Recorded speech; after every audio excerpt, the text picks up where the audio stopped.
record on this computer. We're now recording. Share screen.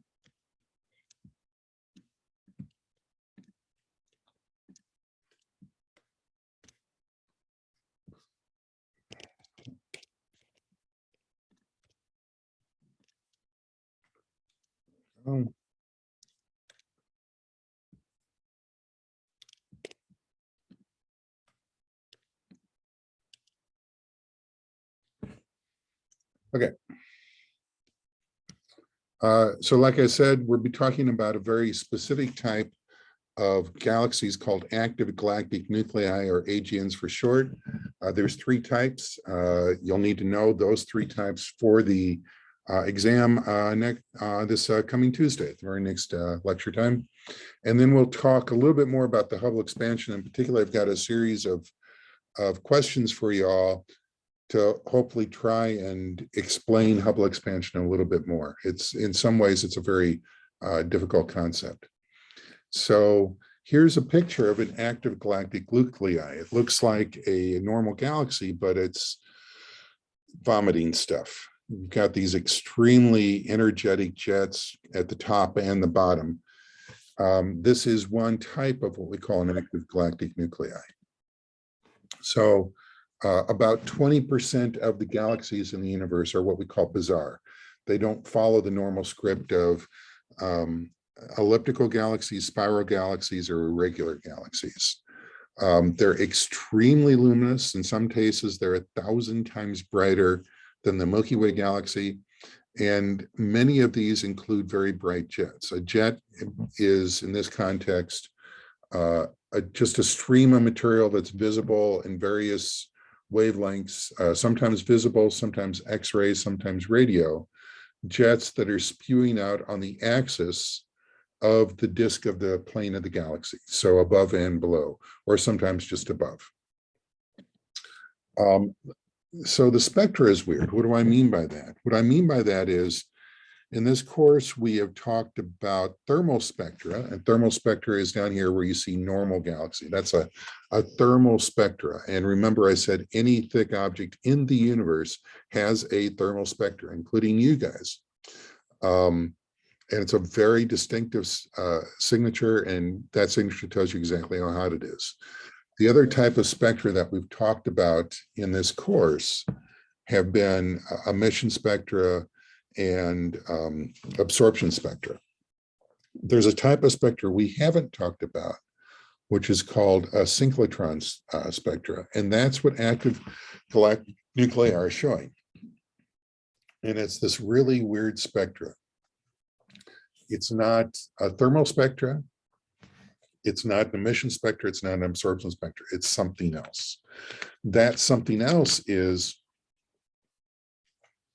when you have charged particles in extremely strong magnetic fields, those particles spin around those magnetic fields, and as they spin, they radiate. And that radiation has a very specific spectra, and that's the spectra we see with these active galactic nuclei. So we know that these guys have very strong magnetic fields and lots of charged particles, extremely energetic, and they're just producing a boatload of energy. We know that they very, very rapidly. Why is that important? It's important because if it's oscillating very rapidly, then we know the source of that radiation must be really small. And so that's a problem, because what we have is an object that is much, much smaller than a galaxy because it's varying over timescales of days, whereas a galaxy is 100,000 light years across. It can't vary on times. The entire galaxy can't vary on light timescales of days. So that means that it must be really small, and it must be incredibly bright. I mean, something that is the size of our solar system, brighter than thousands of galaxies, means that there must be something incredibly bizarre and energetic happening. Oops. How do I get this to unpause? Okay, let's start over. Okay. And they also all have very high redshifts. The redshifts mean that the velocity is really high, and Hubble told us that if the velocity is really high, then assuming that that velocity is caused by the expansion of the entire universe, then they must be very, very distant. And so they're very, very distant. They're incredibly bright. They vary very quickly. And their spectra shows magnetism is a fundamental part of whatever is causing them to emit. There are three types of these active galactic nuclei. They're called Seyfert galaxies, radio galaxies, and quasars. These are three different types of active galactic nuclei, and they have different features. We'll be going over those in a minute, but they all are part of the same sort of model. So Seyfert galaxies, they look like normal galaxies in visible light, but the cores of the galaxies, that the central bulge, is thousands of times more luminous than the central bulge in normal galaxies. Radio galaxies, they look like normal galaxies in visible light, but in radio waves, we see these enormous jets above and below, or sometimes just above these galaxies, jets that extend farther than the size of the galaxy itself. Quasars. Quasars were the first active galactic nuclei to be discovered. Quasars look like stars, but we know they're not stars because their redshift is extreme. And when they were discovered in the 1960s, their redshift was larger than any object that had ever been observed before. And the reason they're called quasars, or quasi-stellar objects, was because when they first were discovered in the 60s, telescopes weren't powerful enough to identify the fact that these are actually galaxies. They look like stars. They look like point sources because whatever was shining at the center of the galaxy was thousands of times brighter than the galaxy itself. And they were so far away that the galaxy they were embedded in was invisible to those older telescopes. Excuse me, I think we're still having trouble seeing like the new slides, like it's still stuck on the first slide. Okay, so let me stop this and try it over again. Hold on.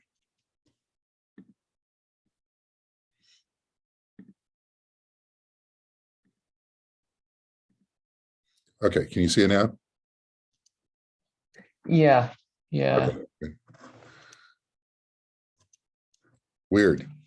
Yeah, I don't know what happened there, sorry. But hey, welcome to Zoom. So we have Seyfert galaxies, radio galaxies. Yeah, and thanks for speaking up because I wasn't looking at the chat screen just then. If that happens again, just turn on your mic and tell me something because the chat screen's over on this other monitor and I have to kind of crane to see. Okay, so Seyfert galaxies are normal galaxies with very bright nuclei. Radio galaxies look like normal galaxies, except when you look at them radio waves, and they've got these huge jets that are only observable in radio waves, which means they're cold. And then quasars, which are incredibly bright, but incredibly distant. So distant that we couldn't back in the 60s see the rest of the galaxy. All we could see is this incredibly bright central core.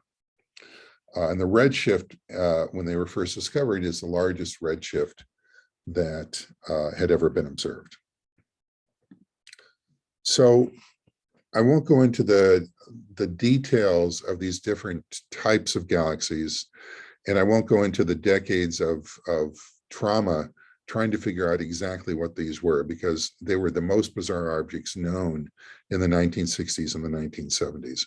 We now have a model that makes sense, a model that is the same for all of these. So we believe that the source of the energy for all active galactic nuclei is a supermassive black hole, a black hole that's billions of solar masses. which is not that unusual with galaxies today. And in fact, our galaxy only has a few million solar mass black hole. So I'm not sure that our galaxy was ever an active galactic nuclei. There's a magnetic field around this black hole as the material from the galaxy has continued to collapse onto this black hole, reducing its size of these gas and dust clouds by factors of millions. It collapses the magnetic field, and the smaller that accretion disk gets, the stronger and stronger the magnetic field, until the magnetic field is almost impossibly strong. So strong that the only way charged particles can escape is through the magnetic poles on the top and bottom, because the magnetic field is so strong within the disk that the particles can't escape from the star itself.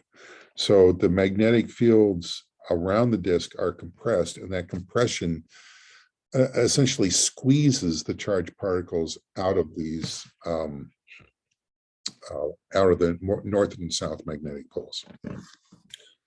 That's true with all active galactic nuclei. So, by the way, here's a picture of the black hole at the center of this particular galaxy. And here's data showing the for M87, which after this these images were taken, we now have a photograph of the black hole at the center of M87, the famous photograph that came out in 2019. But by looking at different parts of the imaging of that region of material accreting onto the black hole in the galaxy M87, we see that part of the material is approaching us, part of it is receding from us, and the only way that could happen is if you have very rapid rotation of the material in the accretion disk around this supermassive black hole. So many of these active galactic nuclei also, we also observe them in X-rays.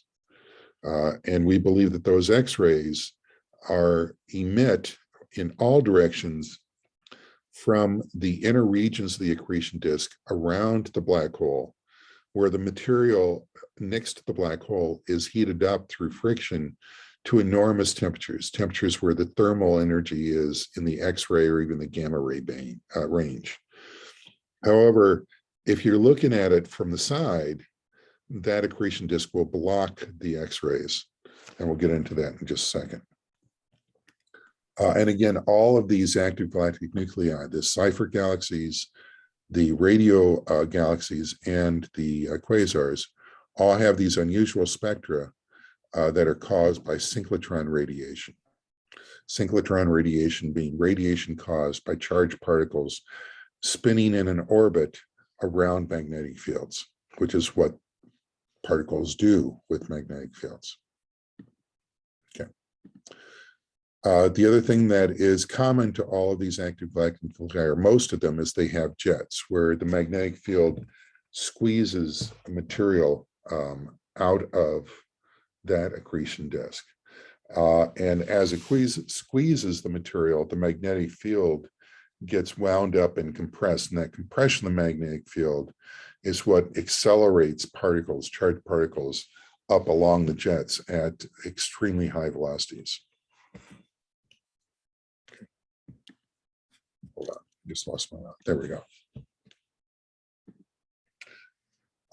So what's different about these active galactic nuclei? For quasars, radio, and Cipher galaxies, what's the same again as a supermassive black hole, the highly magnetic accretion disk, these extremely energetic jets. What's different? What's different is the current theory is the only difference between quasars, radio galaxies, and Cipher galaxies is our line of sight to that accretion disk. So if we look on the side of that accretion disk where there's no jet, we might see a quasar. If we look off to the side of the accretion disk, where all of that extremely energetic radiation is absorbed by the accretion disk and then re-emitted and in infrared and visible wavelengths, then we're going to see a Seyfert galaxy. If we go around to the side that has the jet, and note in this particular graphic, one side has a jet and one doesn't, which is fairly common. If we go around to the side that has the jet, then we're going to see these radio galaxies. We're going to see material that's generated by these incredibly strong magnetic fields with these jets that spew out for hundreds of thousands, if not millions of light years from the galaxy itself.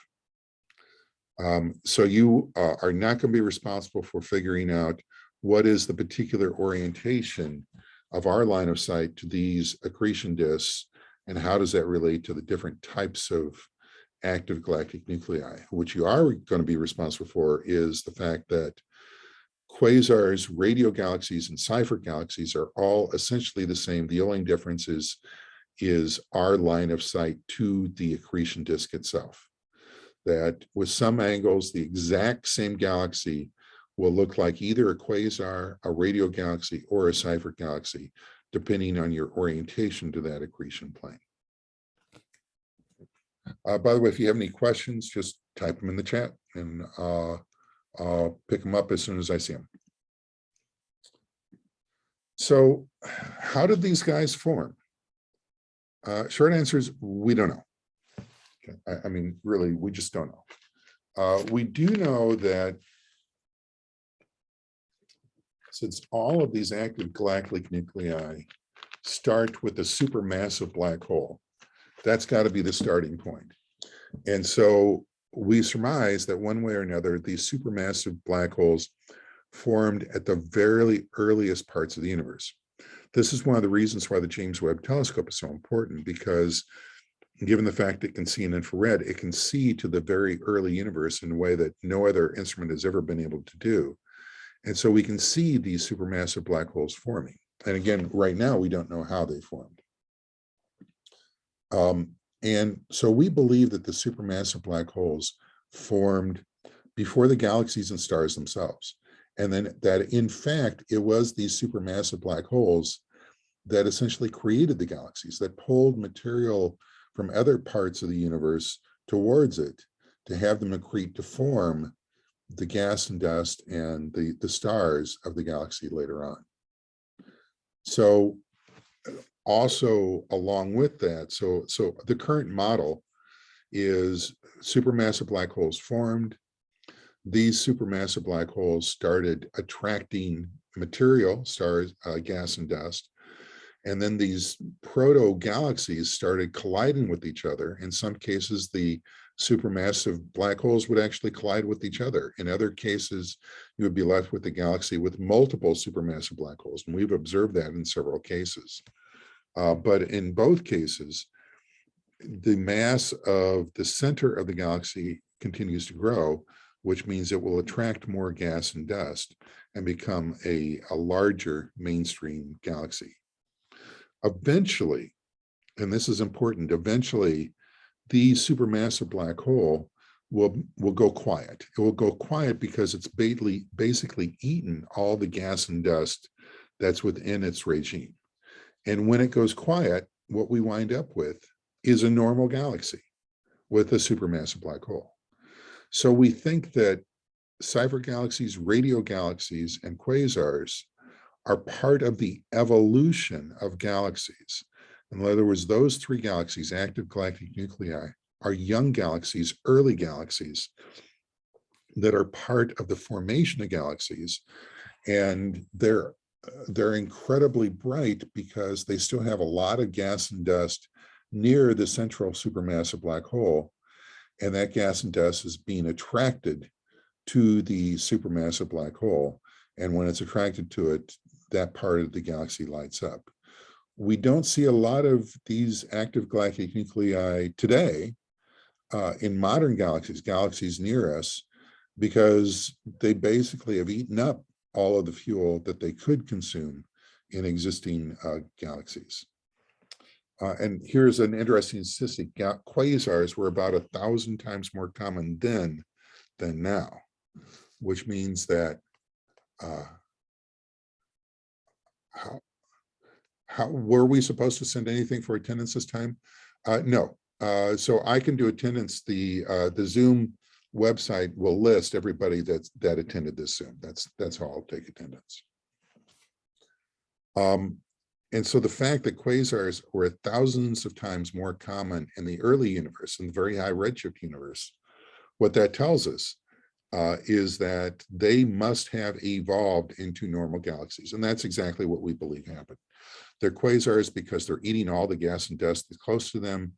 Once they finished eating it, what you're left with is a supermassive black hole that isn't that bright because there's really nothing for it to eat. And remember, a black hole that hasn't had a meal, you can't observe, because the only thing we can observe is not the black hole, but in the material that it's eating. Okay. So the formation of the supermassive black holes, we believe, is related to the formation of the central bulges, but according to current theory, not to the formation of disks. The disks probably came from just collisions between galaxies, as you saw with those videos we showed last time. And again, we don't know, but we believe that there's a maximum growth rate for these supermassive black holes. Black holes are so small that there's really only a certain amount that they can eat at any one time. If you try and stuff too much material into a black hole, it's like stuffing a burrito into a keyhole. It just takes some time to squeeze that burrito through the keyhole. And so even though these things are incredibly bright, they can't really get any brighter. So the question is, do you think our galaxy has ever been an active galactic nuclei? On Zoom, that's going to be kind of difficult to have a conversation about, but I can tell you that we're not sure, but we think the answer is no. And the reason we think the answer is no is because a supermassive black hole at the center of our universe is tiny. It's only 4 million solar masses, which wouldn't be anywhere near enough to support the incredibly bright quasars that we discovered. So we think that certainly it would have an accreting magnetic supermassive black hole like all the others, our galaxy that is, but it probably wouldn't have been visible across the universe because it just wouldn't have been nearly as bright as other galaxies that have, 4 billion solar mass black holes at their cores. Okay, so I'm going to try and do a poll here. The rapid variation, let's see if I can do that. Okay, move the cursor over. So the rapid variation in brightness of the quasar indicates A, the source of energy is very small, B, the energy is coming from matter and antimatter, C, the energy source is rotating rapidly, D, a chain reaction of supernova occurs, E, there are many separate sources of energy in the core. It's a rapid variation in brightness. So I'm going to bring up the generic question, which will just list A, B, C, D, and E.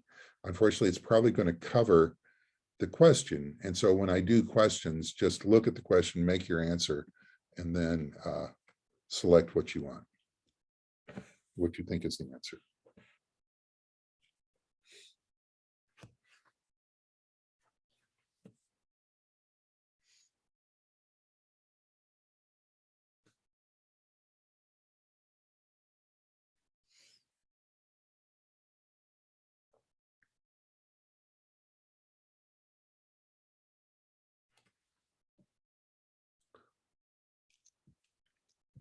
Okay.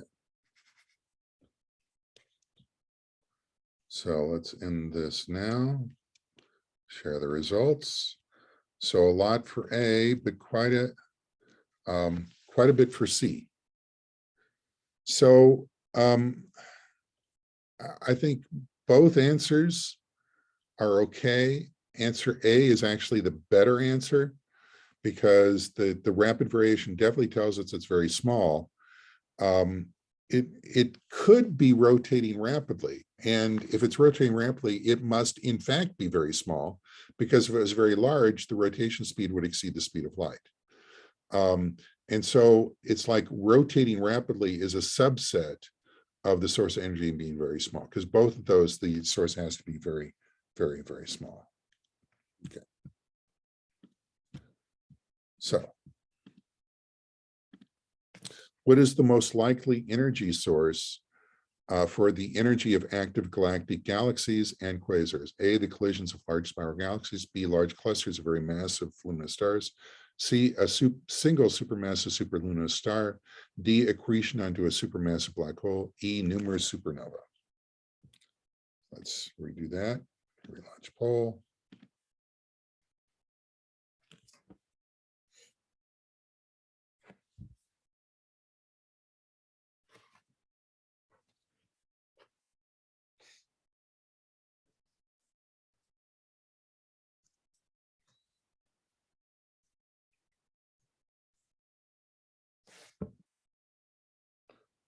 It's in that, show results. And the correct answer is D, as you all selected.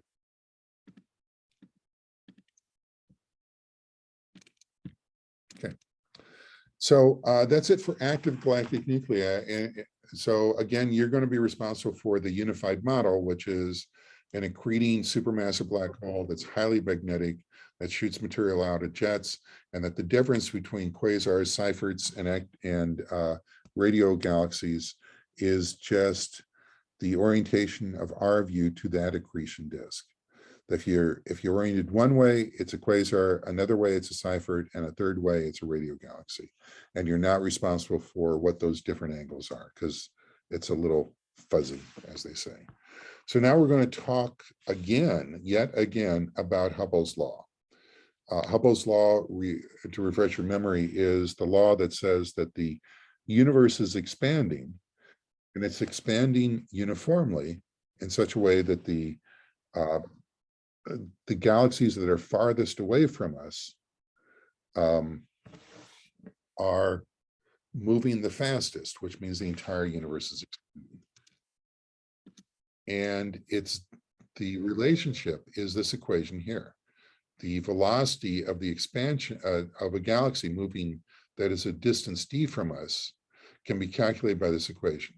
The velocity of recession is equal to some constant, which is called the Hubble's constant, times the density, and that's what this graph shows. And that's exactly what you would expect if the entire universe is expanding. If the entire universe is expanding uniformly, then objects farther away from you would be moving faster away from you just by the nature of uniform expansion. And so what this means is the galaxies, in fact, are not actually moving away from us. The space between us is expanding. And so there's velocities that you can measure for stars and galaxies, what we now call peculiar velocities. And then there's cosmological velocities, velocities that are due to the expansion of the universe.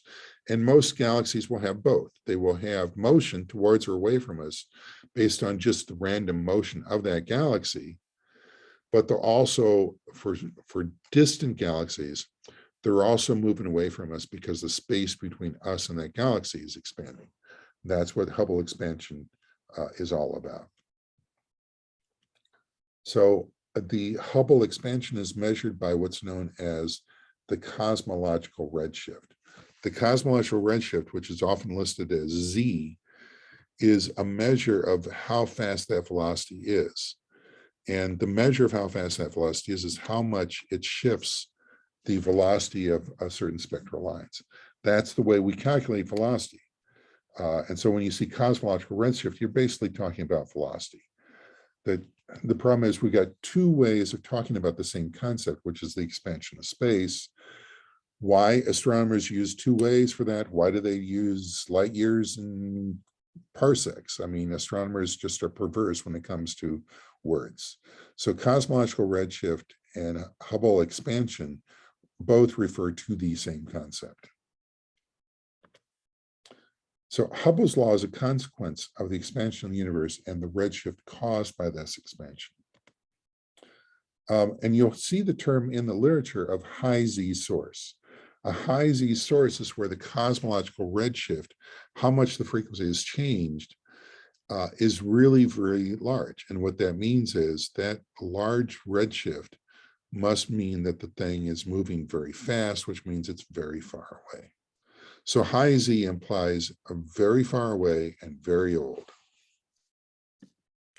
old because as we're seeing back in space, we're also seeing back in time, which is kind of a bizarre concept. So here's the Hubble expansion. Notice all the galaxies moving away from every one. And the farther away a galaxy is you, the faster it will expand.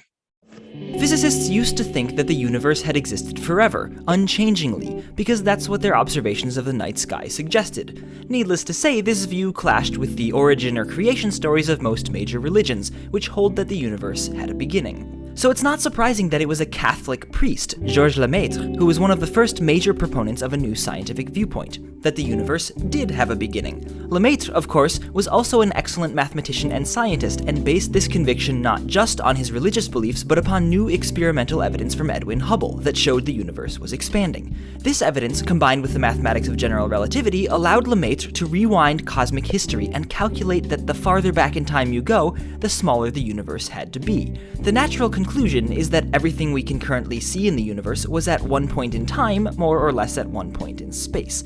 Lemaitre called this idea the primeval atom, but of course today we know it as the Big Bang theory. Except Big Bang is a horrible name. It would be much more accurate to call it the everywhere stretch, because one of the most common misconceptions about the Big Bang is that it implies that the entire universe was compressed into a single point, from which it then somehow expanded into the surrounding nothingness.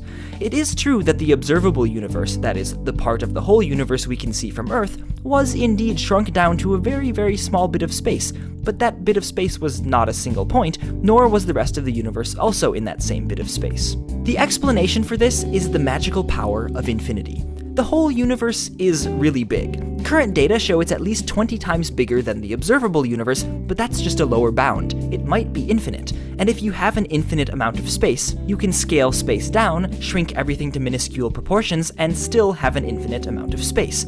Kind of like how you can zoom out as much as you want from a number line, but it'll still be an infinite number line. Essentially, space doesn't need anywhere to expand into because it can expand into itself and still have plenty of room. In fact, this is possible even if space turns out not to be infinite in size, though the reasons are complicated and have to do with the infinite differentiability of the metric of spacetime. But anyway, the event unfortunately known as the Big Bang was basically a time long ago when space was much more squeezed together, and the observable universe, which is everything we can see from Earth, was crammed into a very, very small piece of that space. Because the entire early universe was dense and hot everywhere, space-time was curved everywhere, and this curvature manifested itself as a rapid expansion of space throughout the universe. And although people call this the Big Bang, it wasn't just big, it was everywhere, and it wasn't really an explosion, it was space stretching out. It's actually quite unfortunate that the everywhere stretch isn't nearly as catchy as the Big Bang. Which brings us to the Big Bang singularity, which is an even horribler name because every single word is misleading. I mean, singularity seems to imply something that happened at a single point, which isn't at all what it's referring to. It should be called the part of the everywhere stretch where we don't know what we're talking about. Basically, our current physical models for the universe are unable to properly explain and predict what was happening at the very, very beginning when the universe was super scaled down. But rather than call it the time when we don't have a clue what was happening anywhere, for some reason we call it a singularity. This ignorance, however, does conveniently answer the question what happened before the Big Bang, because it tells us the question isn't well defined. Back when space was so incredibly compressed and everything was ridiculously hot and dense, our mathematical models of the universe break down so much that time doesn't even make sense. It's kind of like how, at the North Pole, the concept of north breaks down. I mean, what's north of the North Pole? The only thing you can say is that everywhere on Earth is south of the North Pole, or similarly, every when in the universe is after the beginning. But once time began, whenever that was, space expanded incredibly quickly all throughout the universe, for a little while. Then expansion slowed, the universe cooled, stuff happened, and after a few billion years, here we are. One thing we still don't know is why this everywhere stretching happened. That is, why did the universe start off in such a funny, compressed state, and why did it follow the seemingly arbitrary laws of physics that have governed its expansion and development ever since? For Georges Lemaitre, this might be where God finally comes into the picture to explain the things science can't.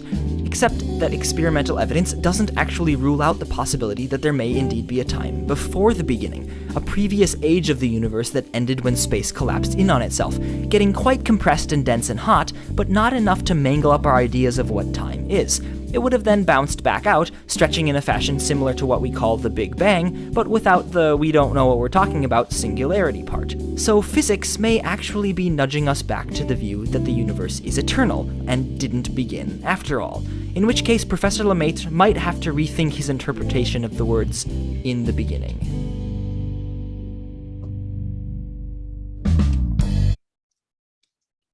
And here's another video. Physicists tell us that the universe is expanding, but does that mean we expand with it? I mean, if so, wouldn't no one notice because everything would scale up at the same relative size and it would seem like nothing had changed? Well, the truth is, the universe isn't expanding. Space is. Of course, everything else in the universe is in space, and ignoring the influence of any other forces, when the space between things expands, those things will appear to be carried farther apart. But there are other forces in the universe, and their strengths aren't directly affected when space expands. For example, gravity and electromagnetism are able to hold atoms and solar systems together because these forces are too strong for the slow expansion of space to overcome. Think of it like this. If you and your cat are standing on a piece of ground that starts to stretch horizontally between you, the ground will pull you and your cat away from each other. But if the leash is strong enough, in particular if it's stronger than the friction force between your feet and the ground, it'll hold you and your cat together as space expands beneath you. In the real universe, it's the strength of the electromagnetic force that determines the effective sizes of particles, atoms, and molecules, so that even if the space they're in expands, the molecules don't. Electromagnetism is basically the leash that holds atoms and molecules together, and gravity is the leash that holds solar systems and galaxies together. Only over super long distances is gravity's attraction weak enough and the cumulative expansion of all that space big enough to cause galaxies and galactic clusters to actually grow more distant from one another over time. We know this because the light from distant galaxies gets redshifted as it's stretched by the expansion of the space it's traveling through. Gravity certainly still pulls distant objects towards each other, but space expands faster. Basically, the cat is off the leash.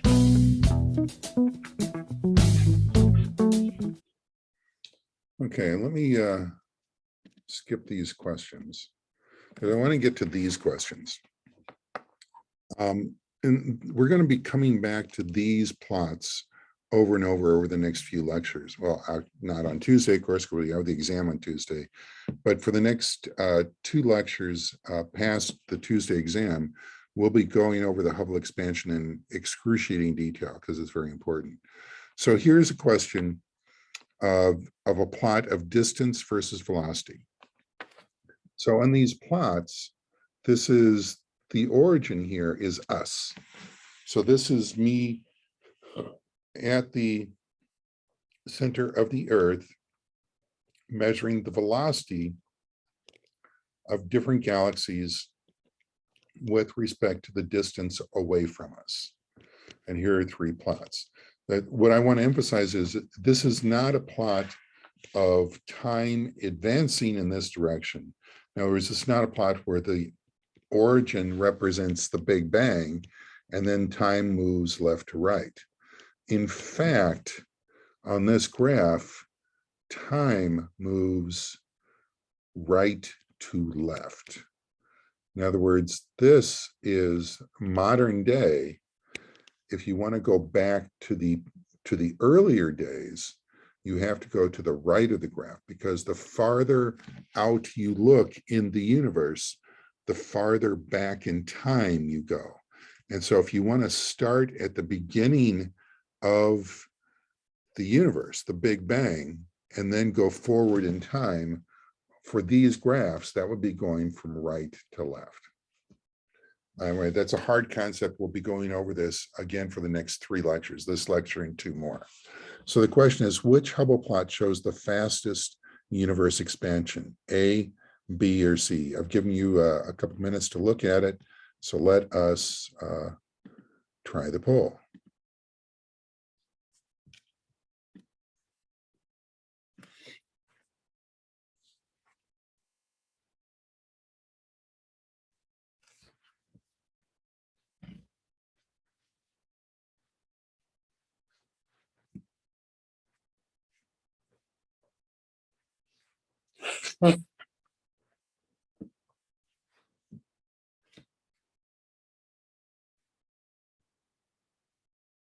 Okay. There seems to be some disagreement, although a slim majority of you did choose A.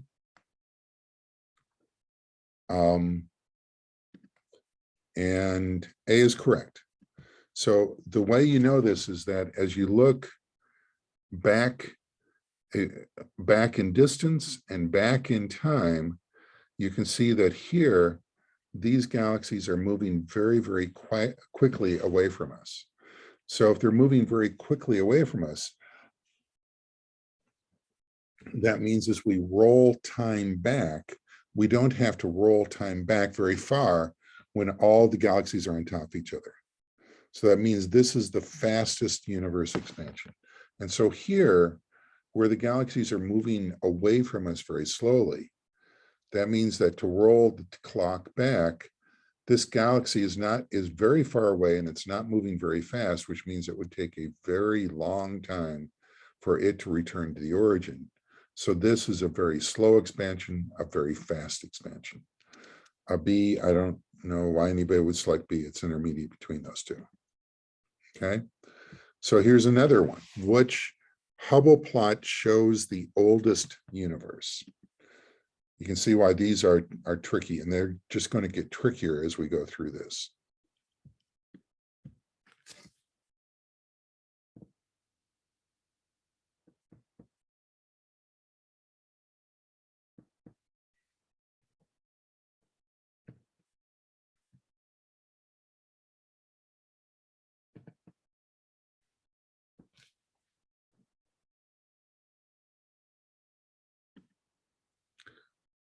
Okay, so most of you got the right answer, which is clearly C, because the galaxies are far away and they're moving very slowly, which means it's going to take a long time for us to come back to the origin, so the universe is very old.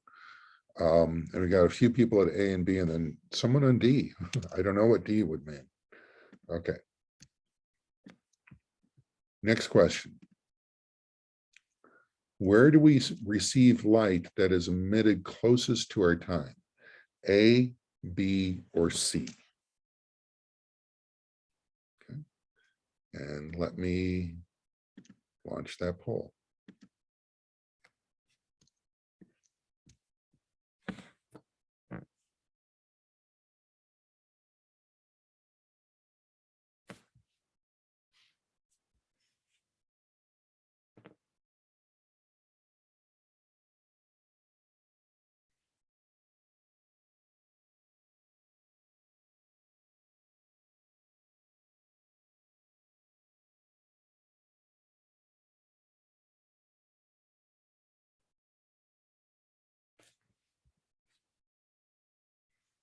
Okay.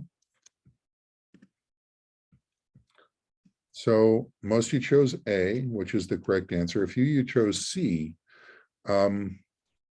Again, note that time is kind of weird. So here we're talking about close distances, which means as you go farther away in distance, you're going farther back in time. And so A, when we're barely any distance at all, like the Andromeda galaxy is 2 million light years away, which means it's 2 million years in the past. A galaxy that is 4 million light years away would be 4 million years in the past. And so time, as you go this direction, as you go left to right on this graph, you're going farther and farther back in time. Okay. And so the closest to our time would be A. Let's go to the next question. Where do we receive light that was emitted farthest from the present time?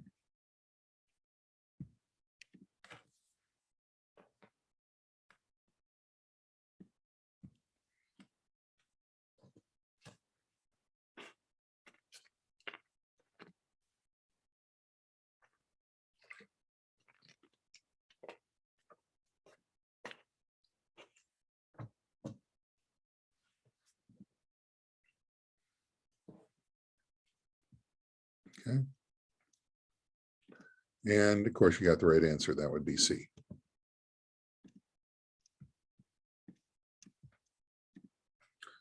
Which galaxies are moving away from us with the fastest velocities?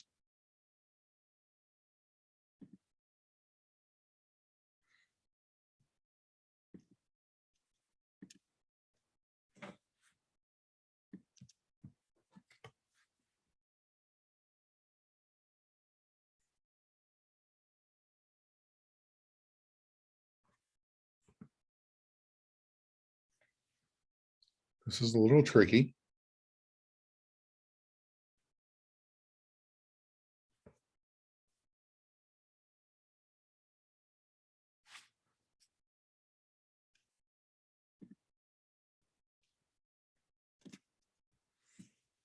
Okay, there's not a clear consensus. So here's the thing.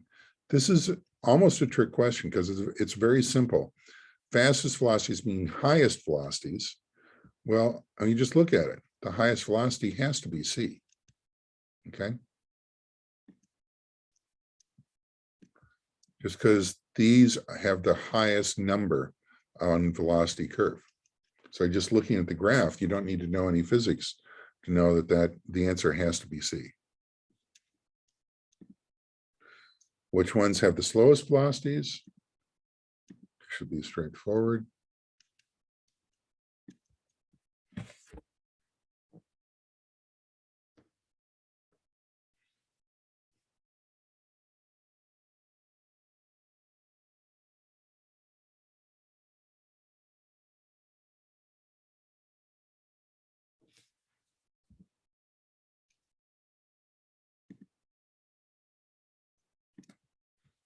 And of course, the answer is A.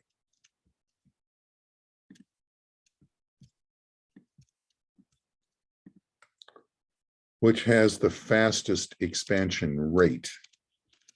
This is a little tricky.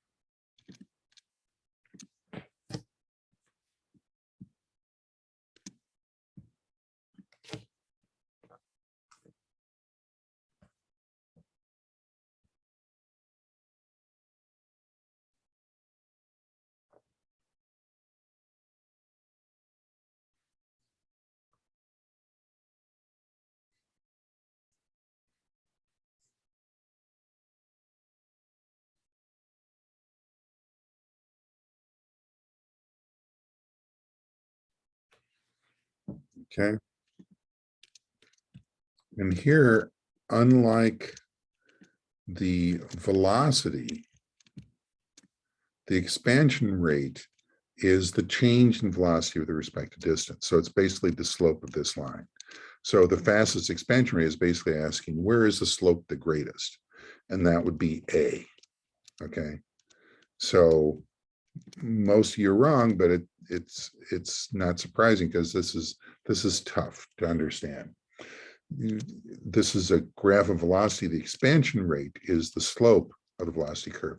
How rapidly is the velocity changing as I go back in time? Where is the slowest expansion rate? You might think I'm being very pedagogical as I'm going through these. When we hit the last two questions, you understand why I'm going so slowly and why this is a really, really important question to understand cosmology and the expansion of the universe.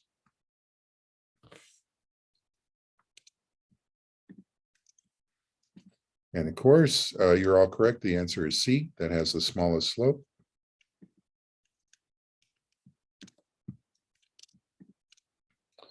So what is going on here? A, the universe expanding rapidly and then slowly. B, the universe expanding and then contracting. And C, the universe expanding slowly and then rapidly.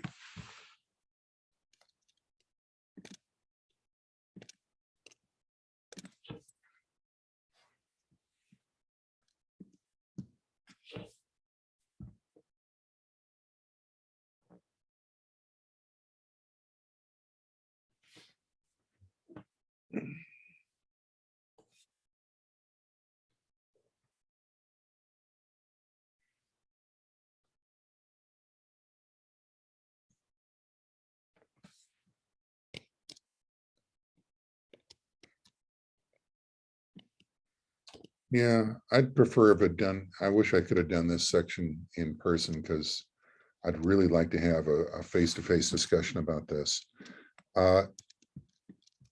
Here's the problem. The problem is time doesn't move from left to right. Time moves from right to left. So the early universe is not here, it's here. And so this is the beginning of the universe over here, and this is the end of the universe. And so the universe starts by expanding over here and then expanding here. So is this slope a small expansion slope or a high expansion slope? And is this slope a high expansion or a low expansion slope? So remember, we're starting here. This is the beginning of the universe. And then we proceed, time progresses from right to, I'm sorry, from right to left, as opposed to what it looks like we're doing, which is left to right. So this is the early universe, this is today. So let us try this again. The exact same question.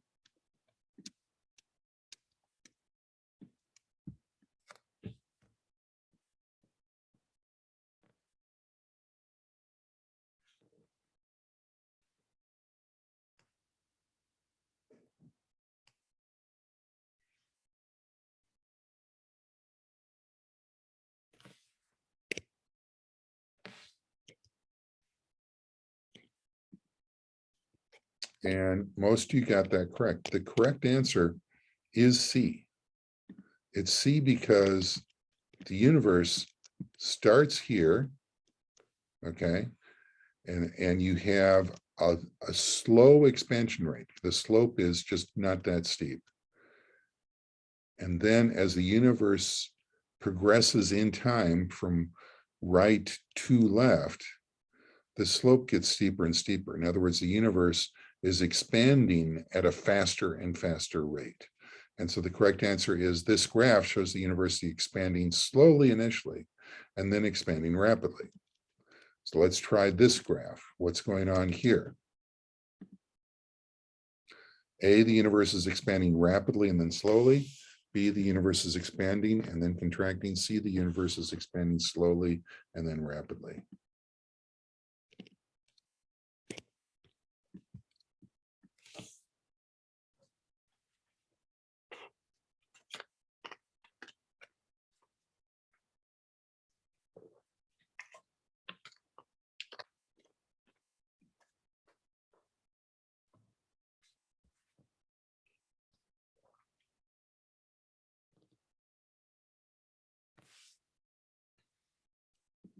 Okay, so you got the right answer.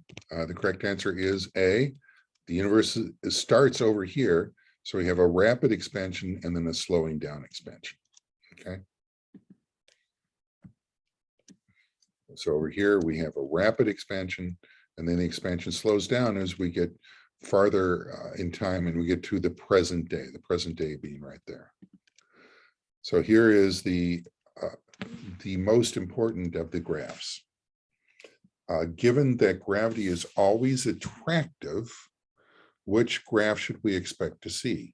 By always attractive, if I throw this pin up, as I've shown many times before, so I throw the pin up, the pin rises away from the Earth, but its velocity continues to decrease as it gets farther and farther away from the Earth. And in this case, the pin will eventually stop motion altogether, okay, which we'll be talking about in a future lecture.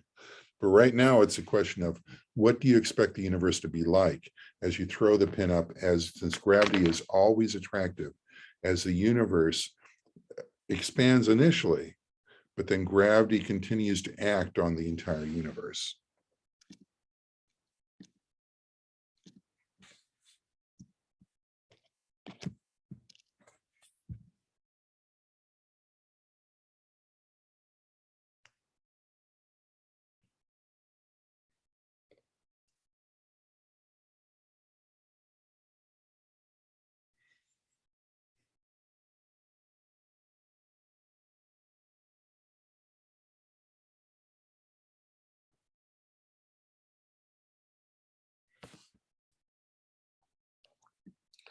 Okay, so most of you chose A. Okay. In A, what we have is a universe that starts with a slow expansion and then ends up with a rapid expansion. So that would be like this pin. So let's say that this pin represents another galaxy. That galaxy is moving away from me, but we're both attracted to each other. So as the galaxy moves away from me, will the velocity that's receding from me increase or decrease? Notice as I throw the pin up, over time, what happens to its velocity? And remember, on these graphs, time goes from right to left, not left to right. This is the early universe. This is late universe. So in the early universe on A, we got very slow expansion, and then the expansion continues to accelerate. Is that what we would expect to see if gravity continually tries to grab stuff that is trying to expand? So let's try this one more time.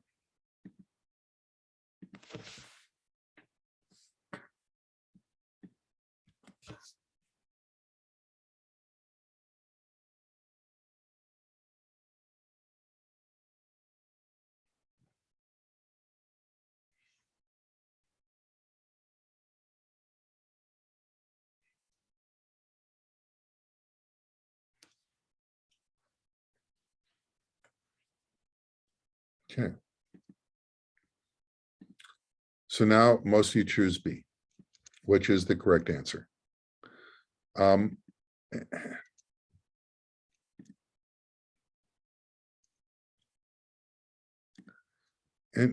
so I guess the question now is, why did I spend so much time on this? I spent so much time on this because I need you to be prompted of what makes sense in a sensical universe. A sensical universe where gravity is the major player on the universe. We have the Big Bang, which started the expansion, started galaxies moving away from each other at very high speeds, but that over time, gravity will decrease that velocity, will slow things down. And the big question, the big cosmological question for most of the 20th century was, is there enough matter in the universe, both normal and dark matter, so the velocity will eventually stop and the universe will recollapse? This question was often posed as, is the universe open or closed?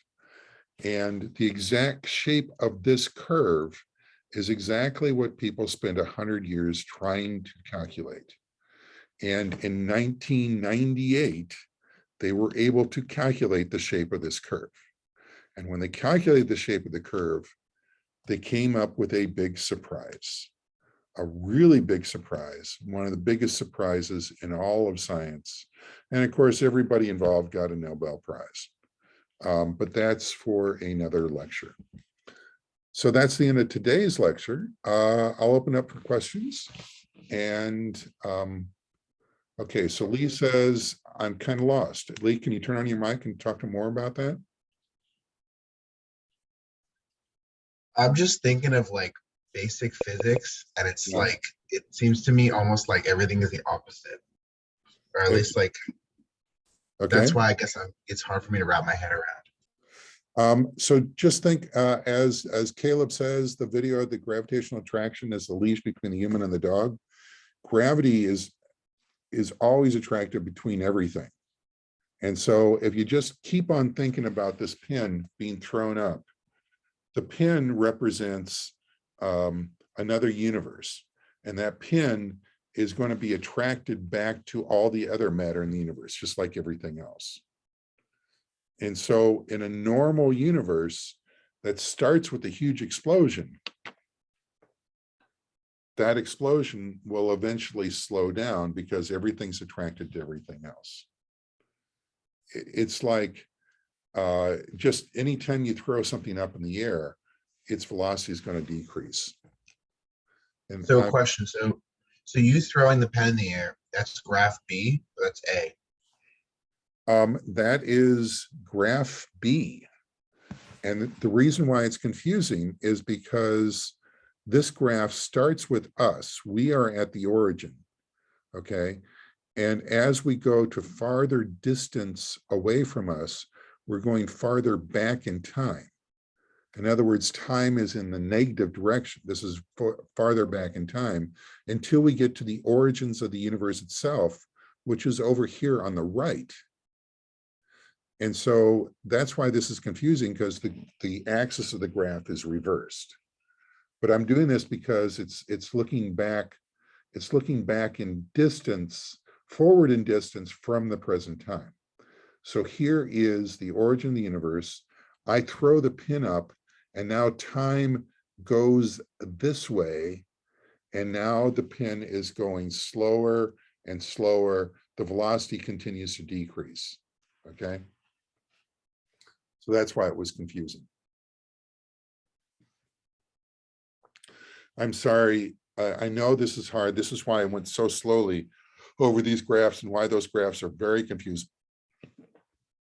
There's similar graphs like this in the textbook and also in anything you look up. The point here is a normal universe where gravity is attracted, you're going to see a curve like this. Okay, now you could flip the axis here and show time moving forward from the Big Bang, but then that would be distance moving backward from us. And so there's really no way to create this graph without it being confusing in one way or another. Other questions? Again, put in chat or just turn on your mic.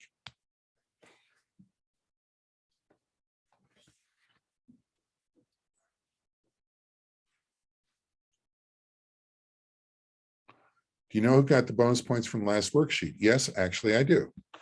Let me look that up. Hold on.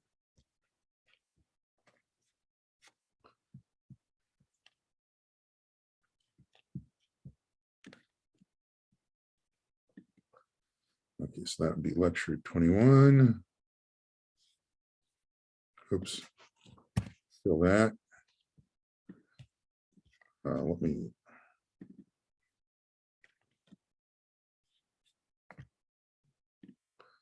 And go back to Zoom.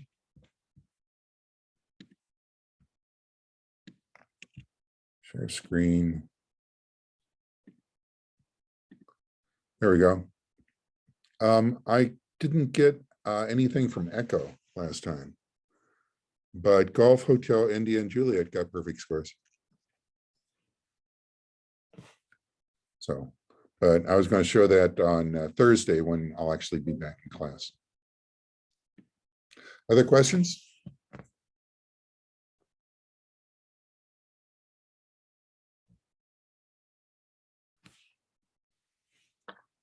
Okay. If not, this has been fun. Sorry that was remote, but it worked out and we're all used to remotes. And I'll see you at the exam at 11:45 a.m. Tuesday, exam 3 next week. Bye-bye. Thank you. Thank you.